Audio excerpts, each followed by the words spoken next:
जय हिंद साथियों, नमस्कार। अब सिंधु घाटी सभ्यता, वैदिक सभ्यता, बौद्ध धर्म और उसके बाद आज शुरू करने जा रहे हैं अपने जैन धर्म। जैन धर्म जो है जिसमें 24 तीर्थंकर हुए हैं। हम ये मानते हैं कि 24 तीर्थंकर में जो 23वें तीर्थंकर हैं पार्श्वनाथ जी और 24वें तीर्थंकर महावीर स्वामी, इन दोनों को छोड़कर बाकी जो तीर्थंकर हुए हैं इनकी ऐतिहासिकता पर थोड़ा सा संशय भी बना रहता है, लेकिन हम फिर भी पढ़ेंगे। ऋषभ देव जी पहले तीर्थंकर है जिन्हें आदिनाथ जी कहा जाता है, केसरिया नाथ जी कहा जाता है, काला जी कहा जाता है। ऋषभ देव जी अयोध्या के राजा थे और उनका जन्म भी अयोध्या में ही हुआ है। दूसरे तीर्थंकर अजीतनाथ जी जो यजुर्वेद में उल्लेखित है। पांचवें तीर्थंकर सुमित नाथ जी, आपने पढ़ा होगा, बीकानेर राजस्थान के अंदर जिला है और बीकानेर में एक मंदिर है भांडाशाह जैन मंदिर। कहते हैं कि उस मंदिर की नींव में जो है वहां पर उसका घी का प्रयोग किया गया था, नारियल का प्रयोग किया गया था। तो वहां पर किसकी मूर्ति स्थापित है? सुमितिनाथ की। ऐसे ही हम पढ़ते हैं देलवाड़ा के जैन मंदिर, या हम पढ़ते हैं नाकोड़ा का पार्श्वनाथ मंदिर। राजस्थान के अंदर बात कर रहे हैं अपने, जैसे उत्तर भारत में करें कि जैनों के प्रमुख केंद्र है जैसे मथुरा है, ठीक है। दक्षिण भारत में बात करें तो कर्नाटक है। तो अपने बात करते हैं इनके बारे में, आइएगा। तो हमारे पास में पहला प्रश्न है,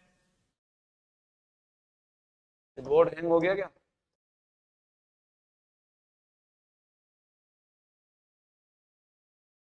देखो, जैन धर्म पढ़ रहे हैं तो थोड़ा सा ऐसे स्वाभाविक सी बात है, हो जाता है ना। हाँ, तो ऋषभ देव जी जो है इनका जन्म अयोध्या में हुआ। भगवान राम की जन्मभूमि भी क्या है? अयोध्या है। पूछा जाता है अयोध्या किस नदी के किनारे है? सरयू नदी किनारे।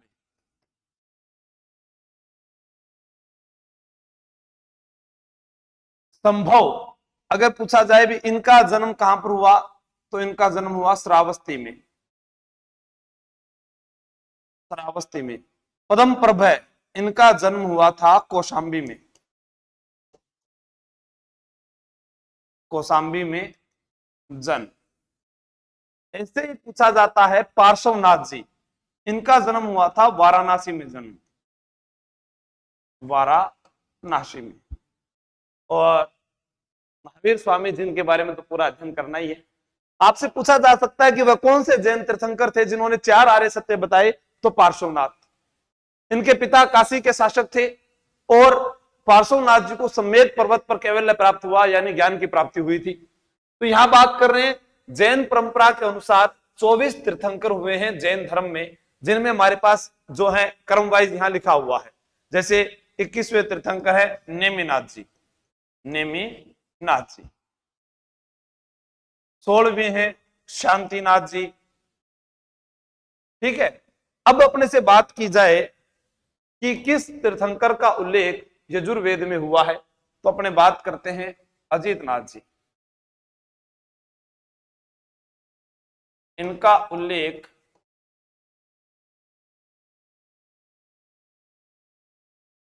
यजुर्वेद में हुआ है। तो आप उतारिएगा इनको।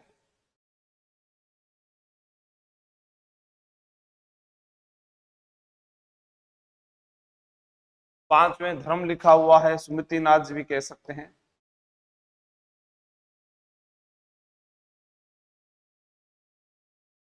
हाँ, उतारिएगा।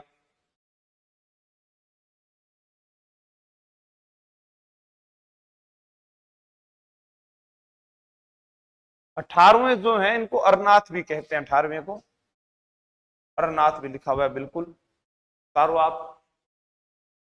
15वें को धर्मनाथ कहते हैं, भी नाम लगा सकते हो आप इनके पीछे। ठीक है, उतार लीजिए। अजीतनाथ का उल्लेख यजुर्वेद में हुआ है। ऋषभ देव अयोध्या के राजा थे, आदिनाथ जी भी कहते हैं।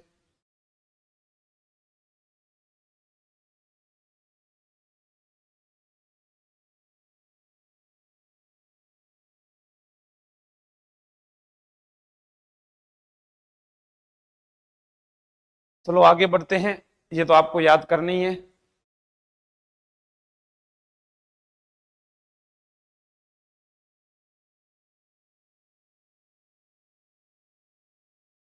पार्श्वनाथ।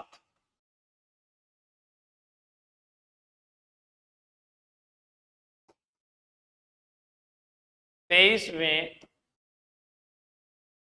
जैन तीर्थंकर। जन्म काशी वाराणसी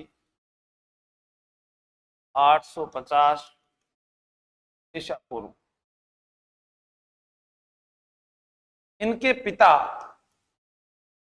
जो थे वो अशोकसेन थे।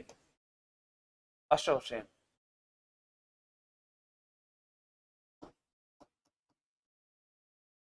काशी के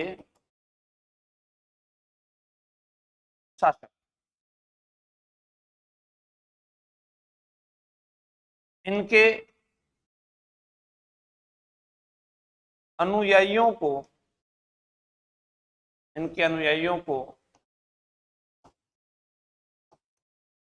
निर्ग्रंथ कहा जाता है।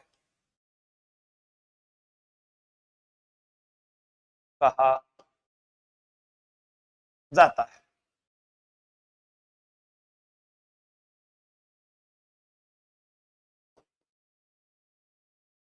पार्श्वनाथ को सम्मेद पर्वत पर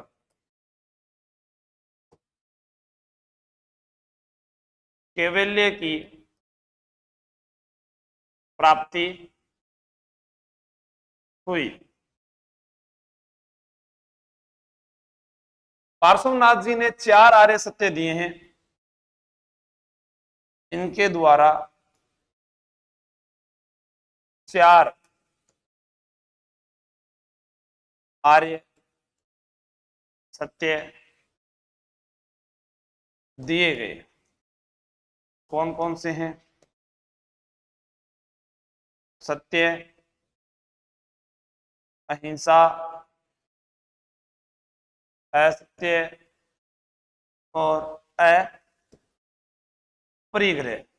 पांचवा जो व्रत है ब्रह्मचार्य, वो महावीर स्वामी के द्वारा जोड़ा गया था, जो अपने आगे पढ़ेंगे और इनके बारे में उल्लेख भी करेंगे। सत्य, अहिंसा, असत्य, अपरिग्रह क्या है। गुड इवनिंग लूणकर्ण सर से प्रणाम, नमस्ते सभी को प्रणाम। आपके कमेंट यूं ही आगे बढ़ते रहें।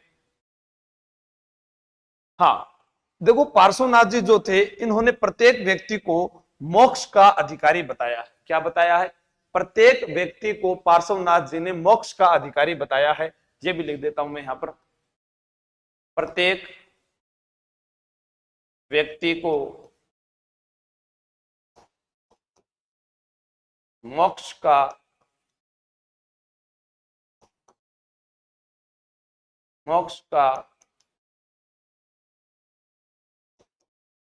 अधिकारी बताया। प्रत्येक व्यक्ति को मोक्ष का अधिकारी बताया। फिर बात करें नारियों को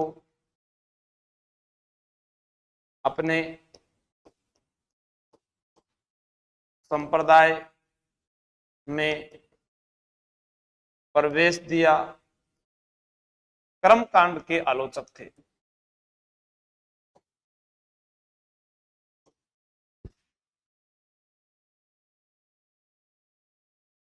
कांड के कटु आलोचक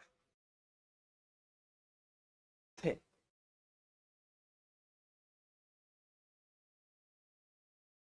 कर्म कांड के कटु आलोचक थे। वैदिक कर्म कांड बोल दीजिए। जय उतारो इनको।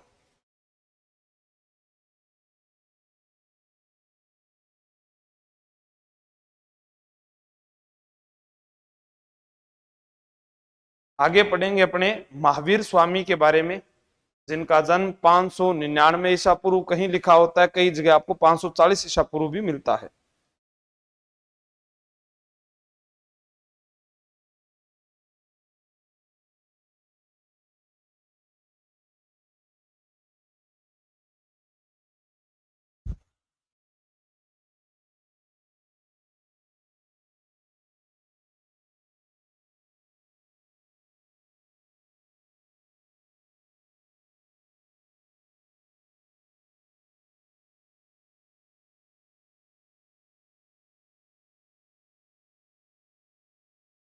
उतार लिया, आगे चलते हैं। अब हम जो पढ़ेंगे वो पढ़ेंगे किसके बारे में, महावीर स्वामी जो मुख्य है। ये लाइट नहीं जल रही है जब से आप देख रहे हो, पता करो इसका, इधर से फिर काला दिख रहा हूं मैं, क्या हो गया इसके, बताओ। कैमरे में कुछ आप आ ही नहीं रहे। हाँ यही है।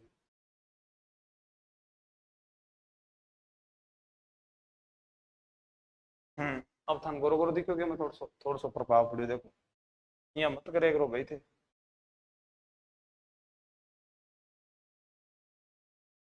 हाँ बांध दो। ठीक। अब बात कर रहे हैं महावीर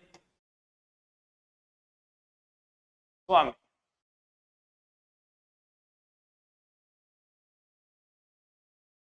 महावीर स्वामी जो है यह 24वें तीर्थंकर है। आपसे पूछा जा सकता है कि पार्श्वनाथ जयंती कब आती है, तो मैं वो भी बता देता हूं आपको।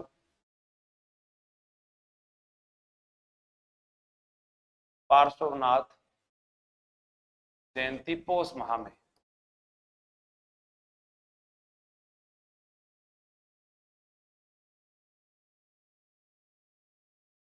महावीर जयंती चैत्र माह में। महावीर स्वामी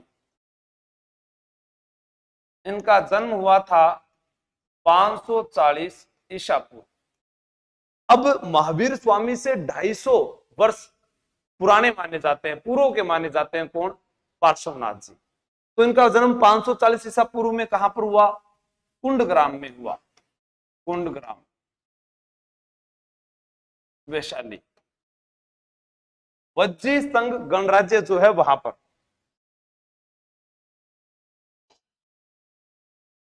वज्जी संघ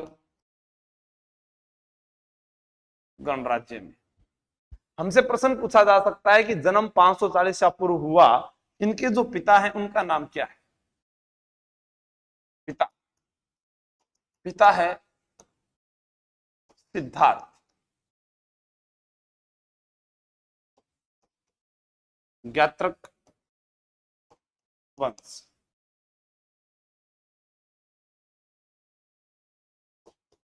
माता त्रिशला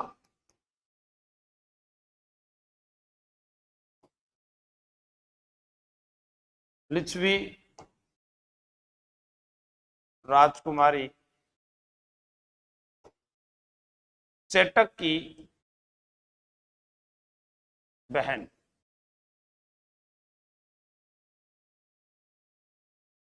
महावीर स्वामी की एक पुत्री हुई, पुत्री का नाम है प्रिय दर्शना। प्रिय दर्शना जिसे अनोज्या भी कहते हैं, अनोज्या भी कहते हैं। ये यहाँ पर जन्म आपको 599 ईसा पूर्व भी मिल सकता है। क्या मिल सकता है, 599 ईसा पूर्व भी मिल सकता है, लेकिन आप इसी को सही माने। इनके बचपन का नाम, बचपन का नाम वो था वर्धमान। वर्धमान। प्रश्न आता है इनका जमाई यानी दामाद, दामाद यानी जमाई जामाली था। जामाली जो इनका प्रिय शिष्य भी था, और कुछ इतिहासकार कहते हैं कि वह इनका भांजा भी था।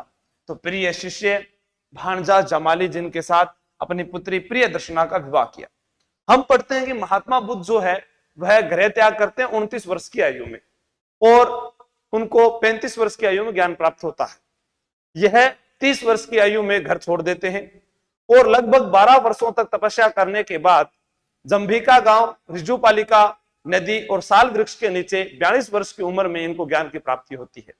जब ये 70 वर्ष की आयु प्राप्त कर लेते हैं तो 468 ईसा पूर्व में इनका निधन हो जाता है, निर्वाण। जब ये ज्ञान प्राप्त कर लेते हैं उसके बाद में जिन, निर्ग्रंथ, ऐसे महावीर ये कहलाए, उसके बारे में पढ़ेंगे कि ये क्या होते हैं। तो एक बार इसको उतारिएगा।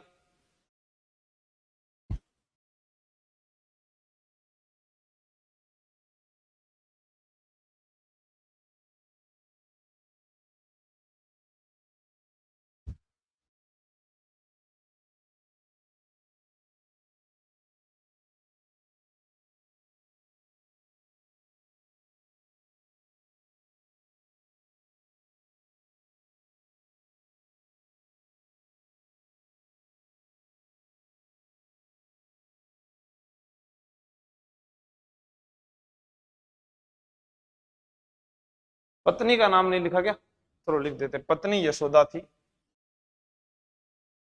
यहां लिख देता हूं, पत्नी यशोदा, पत्नी यशोदा, और इसी यशोदा से इस पुत्री का जन्म हुआ था।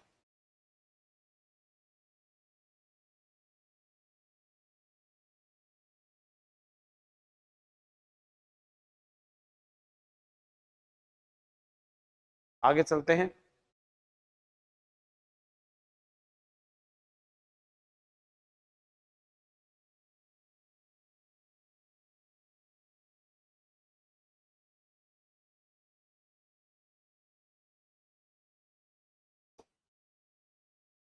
चार सौ अड़सठ ईसा पूर्व पावापुरी राजगृह के निकट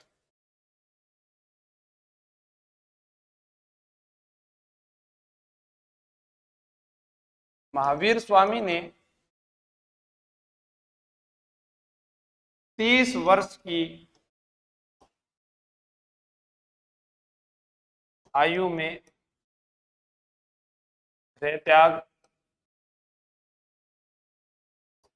कर दिया।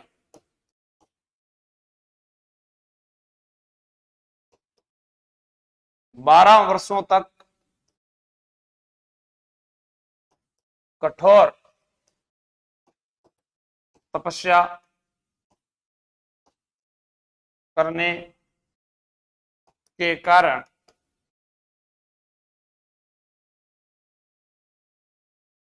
जंभिका गांव में ऋजुपालिका नदी के किनारे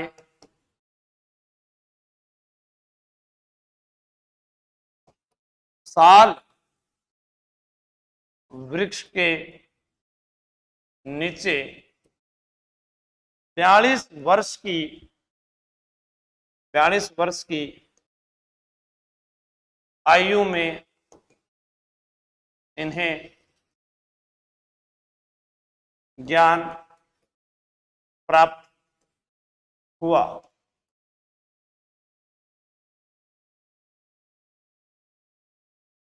ज्ञान प्राप्ति के बाद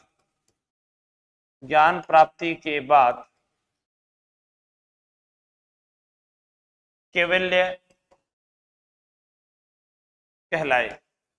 अब महावीर क्या है, जिन क्या है, निर्ग्रंथ क्या है, अहर्त क्या है, उसके बारे में पढ़ेंगे। उतारो।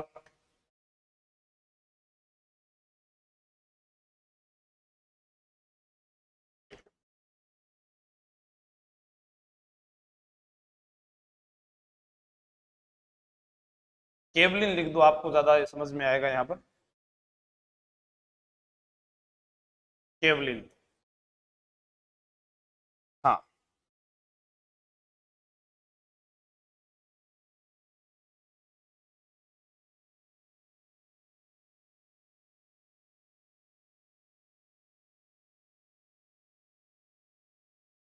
कर्म ही पुनर्जन्म का कारण है।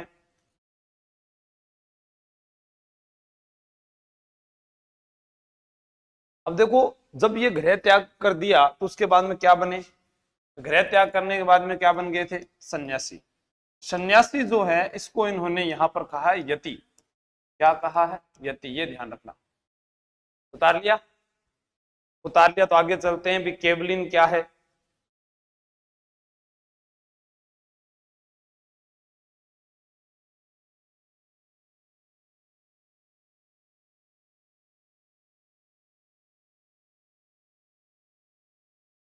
जैसे पूछा जाए केवलिन अहर्त, पूछा जाए जिन व महावीर, या आपसे पूछ ले निर्ग्रंथ। यानी ऐसे आपसे नाम दे दे वो, भाई इनका मतलब क्या है। ये क्या पढ़ा हमने भी, ज्ञान प्राप्ति के कारण। ज्ञान प्राप्ति के कारण क्या कहलाए, केवलिन कहलाए। संपूर्ण ज्ञान प्राप्ति को कहा गया है, जो मैं आपको बता रहा हूं ना, क्या बोलते हैं, केवल्य। ठीक है। जिन व महामेर इंद्रियों इंद्रियों से परे होने के कारण, निर्ग्रंथ यानी बंधनों से मुक्त होने के कारण,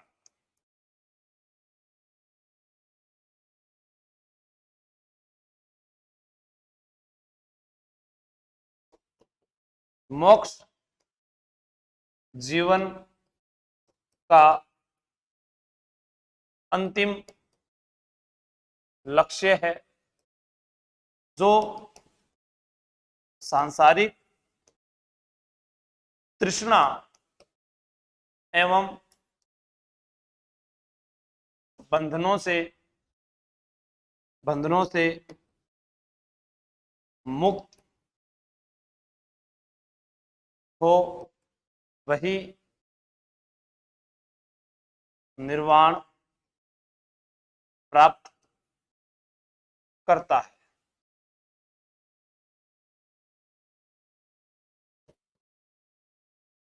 कर्म को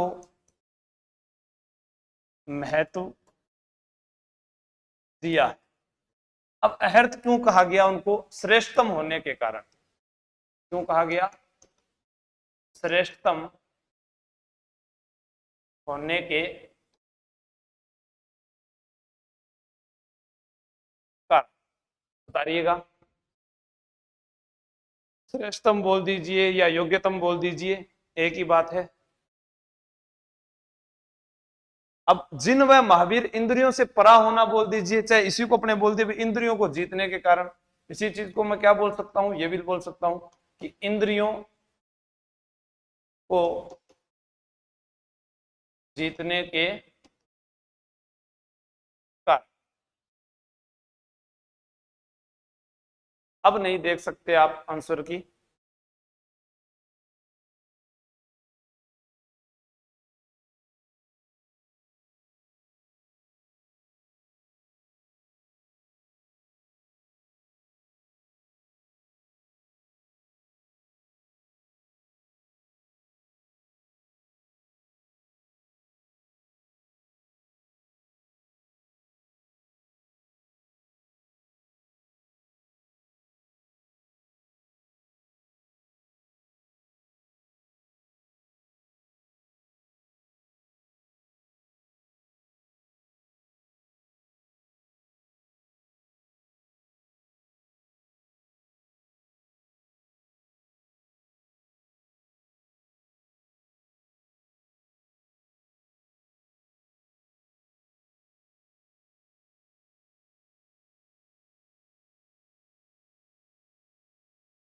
लाइव क्लास का नोटिफिकेशन नहीं आता, ऐसे कैसे हो सकता है, नोटिफिकेशन तो आता है।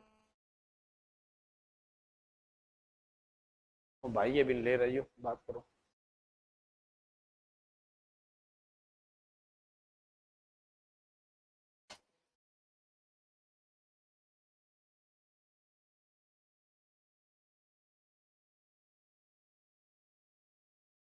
उतार लिया क्या,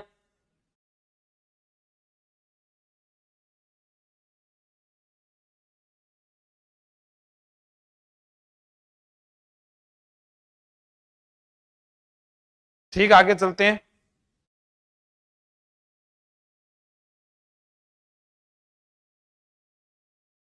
ठीक है, लिखो आगे। कर्म ही पुनर्जन्म का कारण है। कर्म ही पुनर्जन्म का कारण है।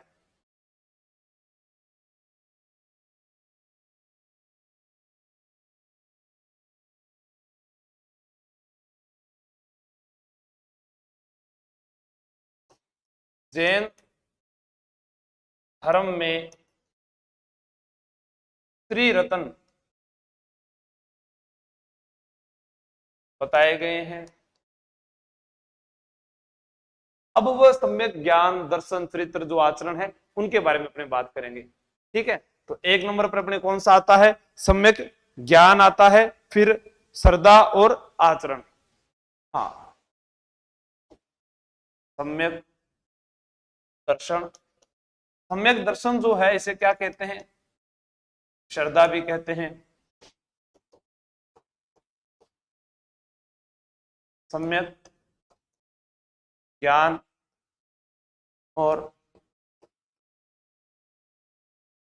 सम्यक आचरण। आचरण को आपके साथ में चरित्र भी कहा जा सकता है। क्या हुआ कौन का? कौन को?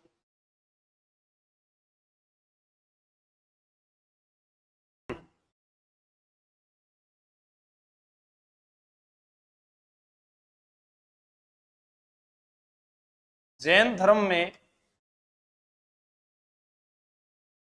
कर्म फल से मुक्ति के लिए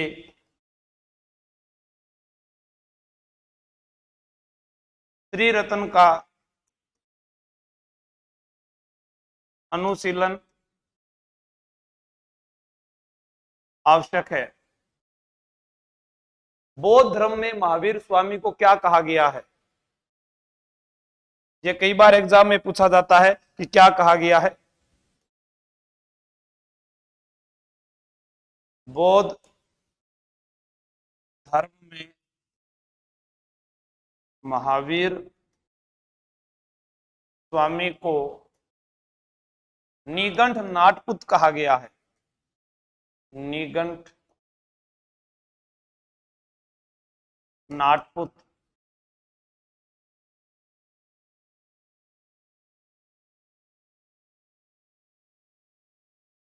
कहा गया है। तार लीजिए।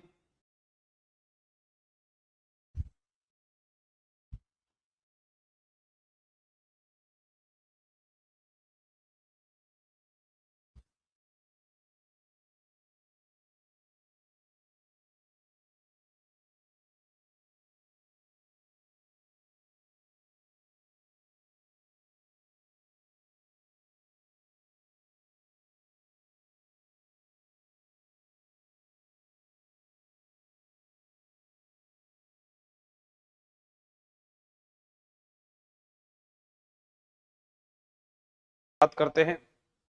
क्या था कि महावीर स्वामी जो थे, इनकी इनके द्वारा जो है 11 गणधरों की एक प्रणाली, या कहते हैं अपने 11 गणधर जो नियुक्त किए गए थे, जो गंधर्व कहलाए थे, इनको पावा में शिक्षा दीक्षा दी गई थी। महावीर स्वामी के जीवन काल में 10 गणधर थे जिनकी मृत्यु हो गई, और अंतिम जो बचे थे वो थे सुधर्मन, जो जैन धर्म के प्रथम अध्यक्ष बने थे। अब इसकी जानकारी हमें कल्पसूत्र में मिलती है, तो हम उसके बारे में भी अध्ययन करते हैं कि किसके बारे में बात कही गई है। महावीर स्वामी कटयोगी,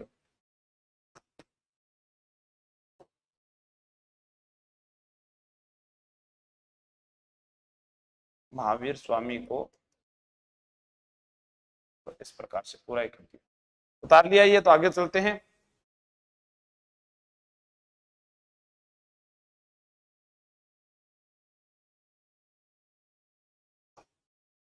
महावीर स्वामी द्वारा एक संघ की स्थापना की गई। इस संघ में 11 अनुयायी थे। इन सभी अनुयायियों अनुयायियों अनुयायियों को इन सभी अनुयायियों को, इस संघ में 11 अनुयायी थे, इन सभी अनुयायियों को पावा पावा में दीक्षा दी गई थी। दीक्षा, इन सभी अनुयायियों को पावा में दीक्षा दी गई थी। अपने से प्रश्न पूछा जा सकता है कि महावीर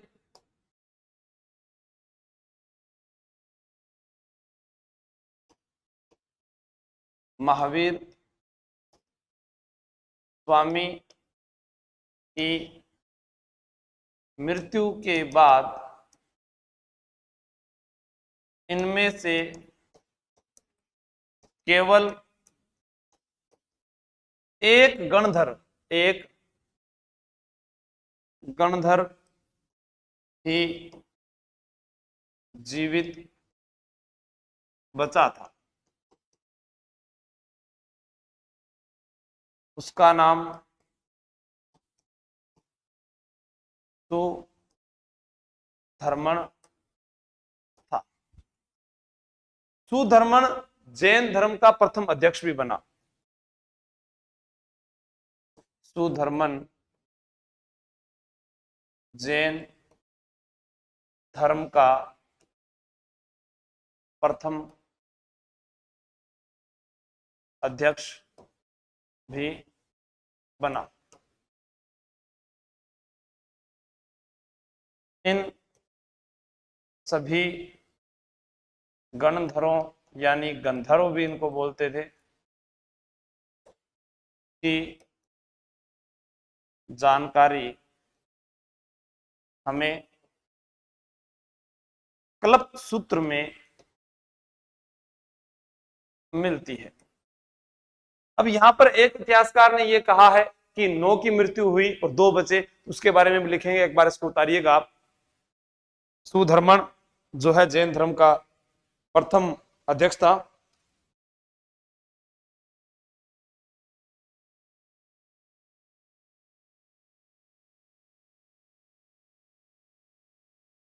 ये गणधर जो थे 11 के 11 ब्राह्मण थे, ये ध्यान रखना।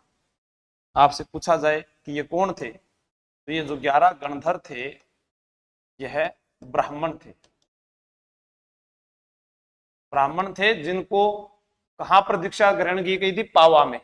पावा पोखरपुर भी कहलाता है, इसे क्या कहते हैं? पोखरपुर भी कहते हैं, जहां पर उनकी मृत्यु हुई थी। उनके जीवन काल में 10 की मृत्यु हो जाती है और मृत्यु के बाद में जो है 1 बचते हैं। उतारिएगा। जयशंकर मिश्र ने कहा था भी इंद्रभूति नाम भी इनके साथ में था।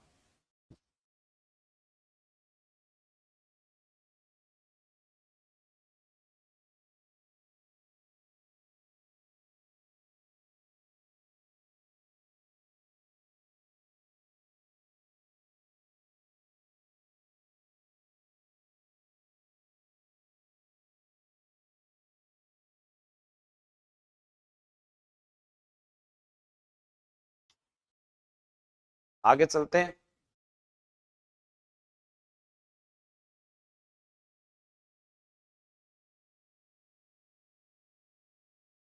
नोट लगा के लिखना। जयशंकर मिश्र के अनुसार 2 गणधर जीवित, कितने बचे थे? 2 गणधर जीवित बचे थे, जिनके अंदर इंद्रभूति भी नाम आता है। 2 गणधर जीवित बचे थे, जिनमें उन्होंने किसका नाम दिया है? इंद्रभूति का नाम दिया है। एक इंद्रभूति बताया है और एक उन्होंने क्या बताया है? सुधर्मन।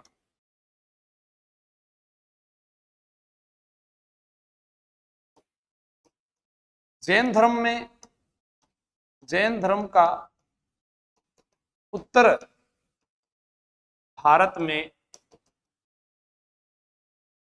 प्रमुख केंद्र उज्जैन व मथुरा। मथुरा का कंकाली टीला, मथुरा के कंकाली टीले का संबंध जैन धर्म से है। संबंध जैन धर्म से है। दक्षिण भारत में दिगंबर जैनों का प्रमुख केंद्र हुआ करता था कर्नाटक। दक्षिण भारत में दिगंबर जैनों का प्रमुख केंद्र था कर्नाटक।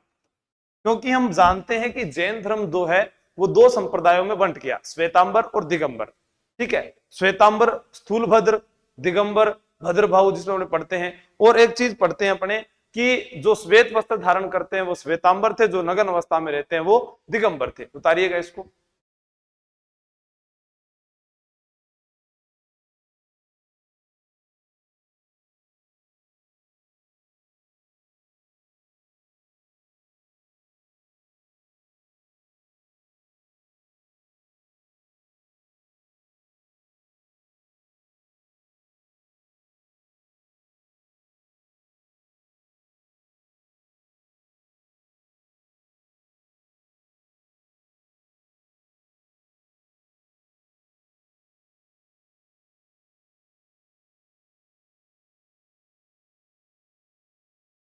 आगे पढ़ते हैं।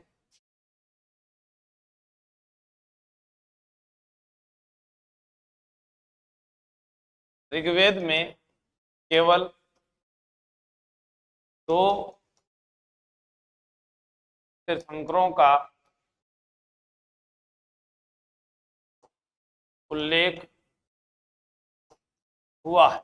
यजुर्वेद में अजीतनाथ का उल्लेख हुआ था, दूसरे नंबर पे बताया था मैंने आपको। यहां पर एक है ऋषभदेव और 2 नंबर पर कौन है? अरिष्ट नेमि। अपने से प्रश्न क्या पूछा जा सकता है कि यजुर्वेद में, तो यजुर्वेद में अजीतनाथ का उल्लेख, अजीत नाथ का उल्लेख। आपको मैं बता दूं, चेटक ने अपनी बहन का विवाह बिंबिसार, जो मगध के शासक थे, उनके साथ भी किया था। महावीर स्वामी और बिंबिसार दोनों निकट संबंधी थे। जैन संप्रदाय, जैन धर्म दो संप्रदायों में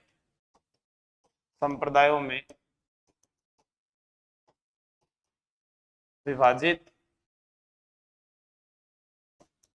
हो गया। Number 1 Shwetambar, number 2 Digambar. श्वेतांबर जो स्थूलभद्र की बातों को मानते हैं और दिगंबर जो भद्रबाहु की शिक्षाओं को प्रामाणिक मानते हैं। श्वेतांबर श्वेत वस्त्र धारण करते हैं, श्वेत वस्त्र धारण करते हैं। और दिगंबर जो नग्न अवस्था में रहते हैं, नग्न अवस्था में रहते हैं। एक हम पढ़ते हैं पर्युषण पर्व। कभी भी एग्जाम में पूछा जाए कि पर्युषण पर्व जो आता है भाद्रपद माह में, पर्युषण पर्व किस माह में आता है? भाद्रपद माह में। यह जैनों का सबसे बड़ा पर्व होता है। इस पर्व में माफी मांगी जाती है और अंतिम दिन इसका संवत्सरी कहलाता है। उसी प्रकार एक शब्द आता है हमारे पास में, संलेखना। संलेखना क्या होता है? संलेखना विधि यानी उपवास रखा जाता है। किस प्रकार से? उस उपवास के माध्यम से जीवन का अंत, यानी न खाना खाना, न पानी पीना, न कोई और। तो वो संलेखना विधि के द्वारा जो है शरीर का त्याग। हम पढ़ते हैं कि जो चंद्रगुप्त थे, चंद्रगुप्त कौन? मौर्य। चंद्रगुप्त मौर्य प्रथम जो अरे कहते हैं कि मौर्य वंश के संस्थापक, उनके द्वारा जैन धर्म को अपनाया गया। और वह जो है श्रवण बेलगोला कर्नाटक के अंदर, जहां बाहुबली गौतमेश्वर की मूर्ति बनी है, जो चामुंडा राय ने बनवाई थी, सबसे बड़ी मूर्ति, वहां पर सलेखना विधि से अपने प्राण त्यागते हैं।